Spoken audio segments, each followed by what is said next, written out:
pojma. Ampak čisto vseeno, zato ker danes je tvoj rojstni dan, se res? Ja, kaj bi praznovala? Nisem mislila na tako neki ful. Moš praznovati rojstni dan brez zabave in nič takrat. Tako. Ampak imam ful idej, ki lahko praznuješ. Ali une trampolini, ali pa une pobeg stave pobega. Koliko smo nas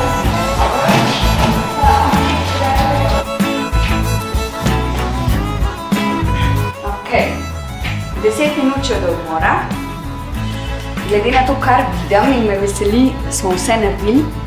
Tako da si bomo zdaj vzeli čas, da proslavimo rojstni dan naše Klare.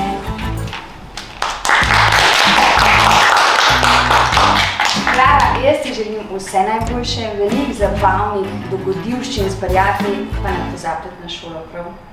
Hvala, šola je že na prvem mestu. Absolutno.